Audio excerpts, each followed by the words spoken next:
we were 75 k's in to our 100k round trip test drive yesterday, and we blew a head gasket. When I popped the bonnet, there was coolant and oil coming out this corner of the head here, and you can see the head gasket's actually torn. So I think it's more of a case of the head lifting rather than just the gasket failing from detonation or whatnot. So we'll pull it apart today, and we'll see how bad the damage is. So I'm taking a close look at this log here. I don't think it was a starvation issue. I would have seen it before, and the tank was nearly full. So I've overlaid the VE table, which is what the ECU uses to model how much air and fuel the engine's using. And there's a dip right down here, a few milliseconds before the lean spot, and you can see it over here as well. Which got me looking where in the table it's pulling this from, and I found it. I don't know why it's here, but yeah, the ECU is putting zero fuel just as it comes on boost at 3600 RPM, which explains the lean spot and the blown head gasket. So I guess it was my fault. I've missed this one cell, which is really unusual, but at least now I know. Let's pull this head off and see how bad the damage is.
These are the two wires here that should have been on the head studs up here, but they're not there.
Water.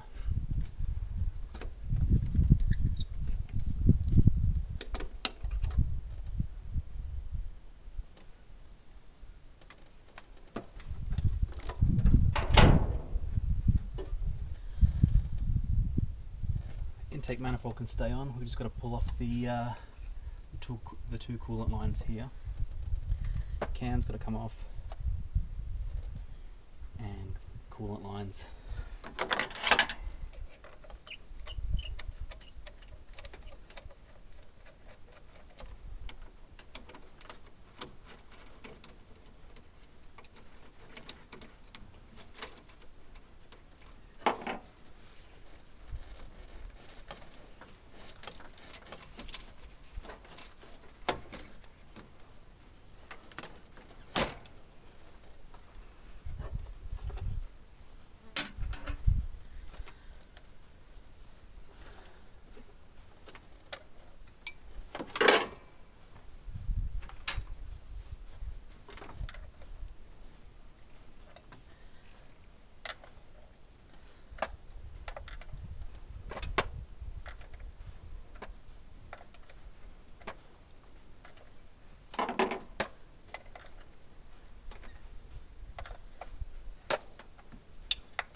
We can pull the turbo off, we can keep the exhaust manifold on as well, which should speed up the whole process an hour or so.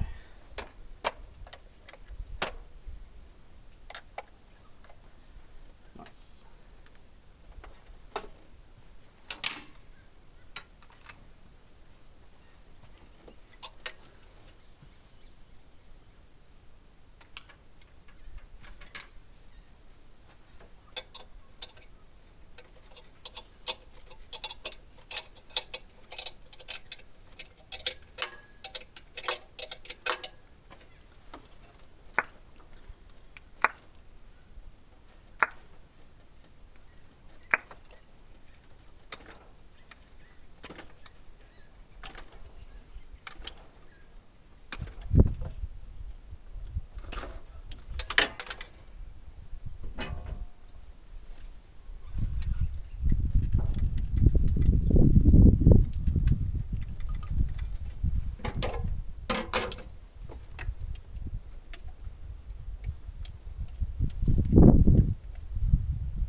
Cable tied.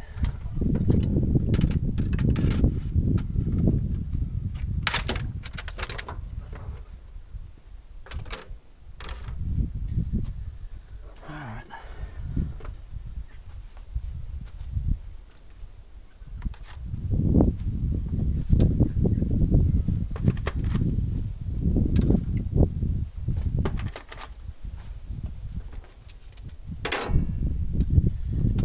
Supposed to back off the tension using the water pump, but as the belt's not overly tight, actually that's surprisingly loose. This should do the trick.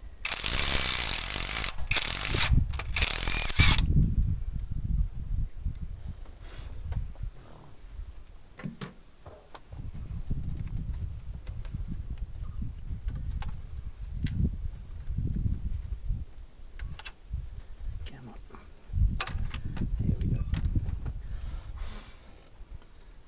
Is that thread lock? I don't know.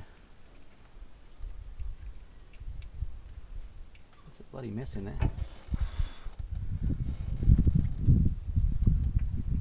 I think it's JB Weld. That might have been stripped out and they've just patched it up with putty. Yeah, it doesn't feel right at all. Oh well.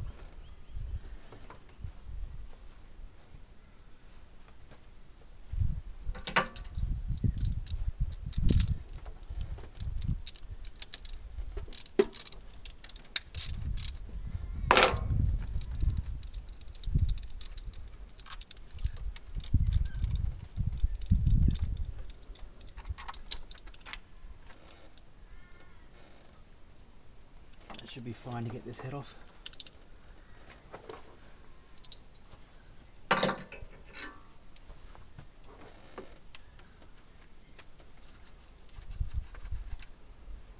Oh, good.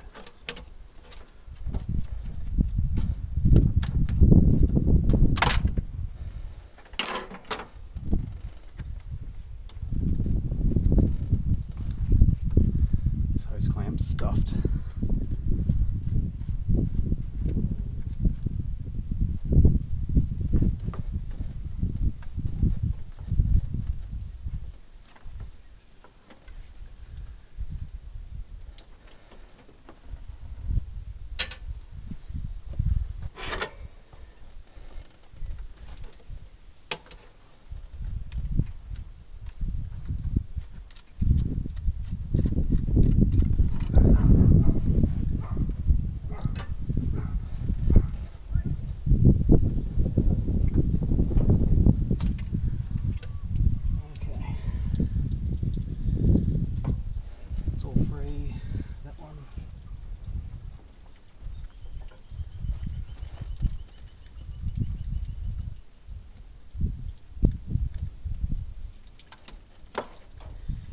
Sensor.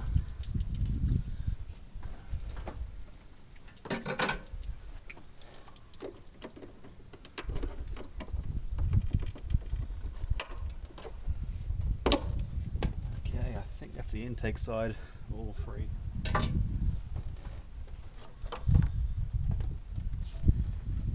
Okay, turbo.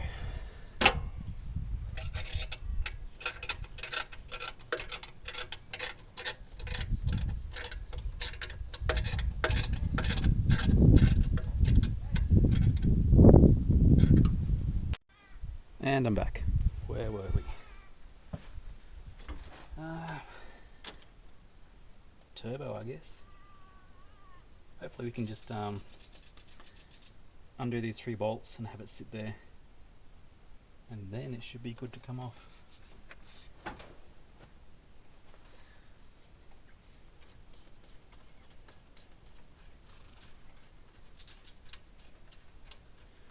To get to this 3rd bolt, we've got to remove this flange here, which is a bit of a pain, but it's not too bad.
went in tight.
That's not a good sign. Coolant in the dump. I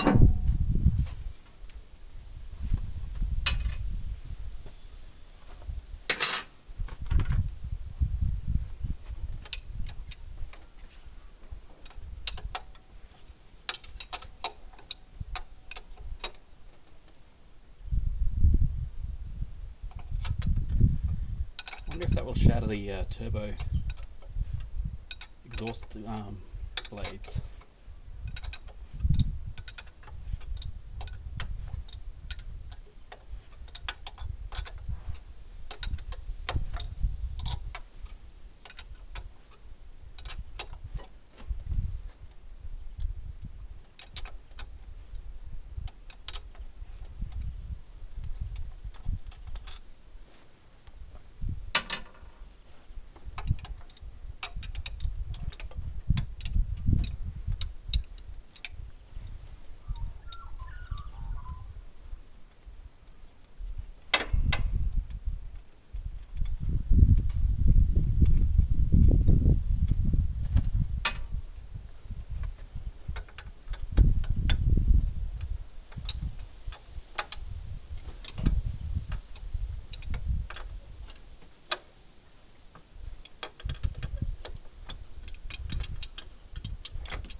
Yeah, there's a bit of water in there.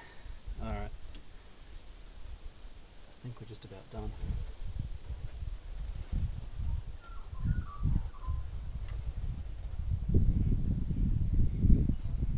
We'll get this breather pipe off, and then we'll crack these head bolts, and the head will be off.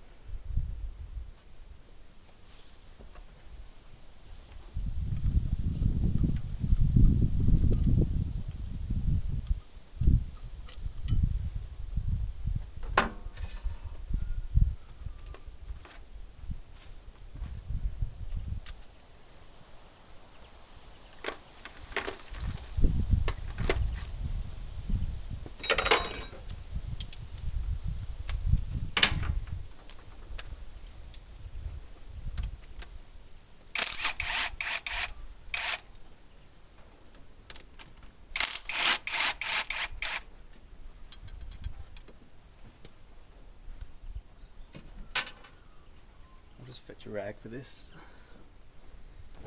Do you want to get any moisture in there?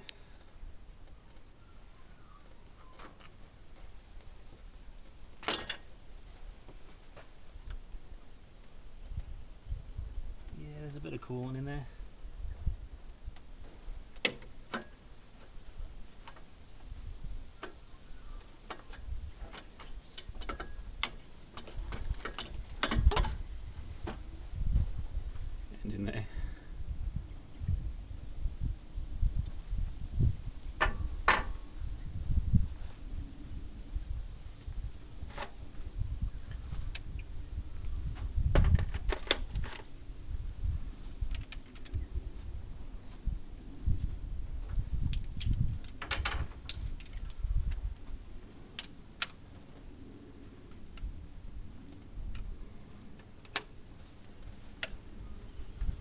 Now they should be a lot tighter than that.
Okay.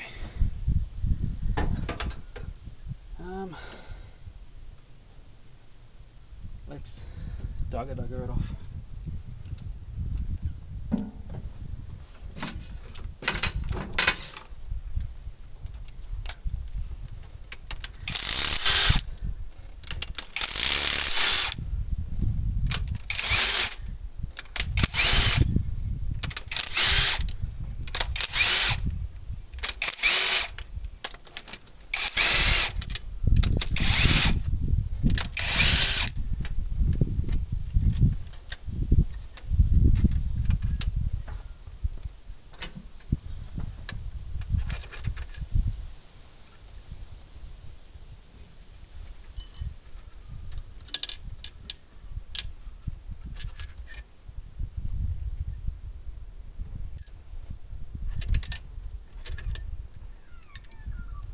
These are aftermarket.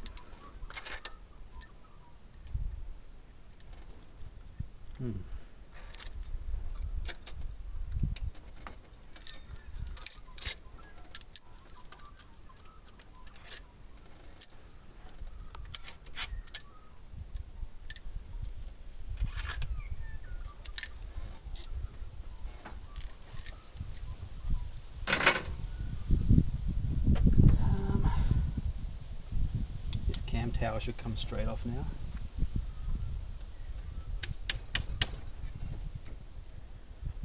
With a bit of a tap.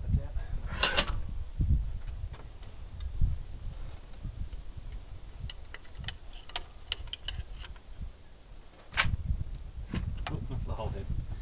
Alright. Let's see how bad it is. It's clear.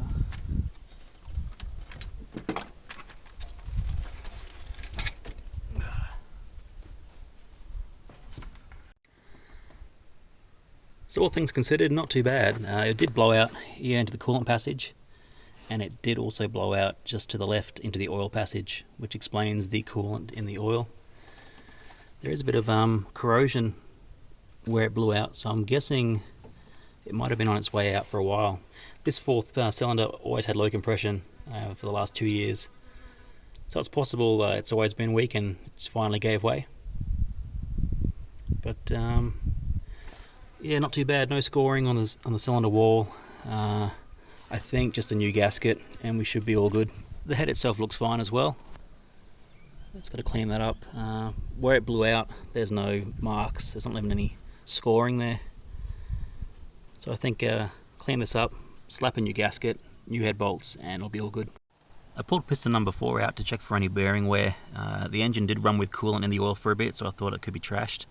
But they look pretty reasonable for an engine with this many kilometers, and I guess I shouldn't need to replace them.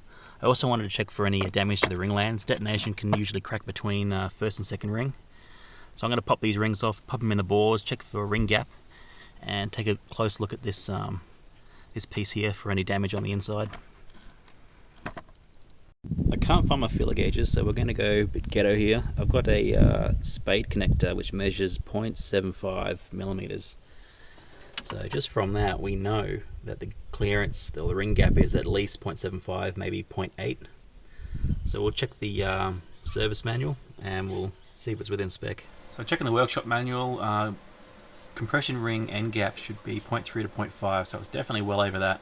The second compression ring is about 1mm, so I might look into getting a spare set. But before that, I'll check out what the clearance should be for a turbo application. Going off 5.5 thousandths per inch, that gives us 0.51mm, so we're definitely well over, and it's going to need a new set of rings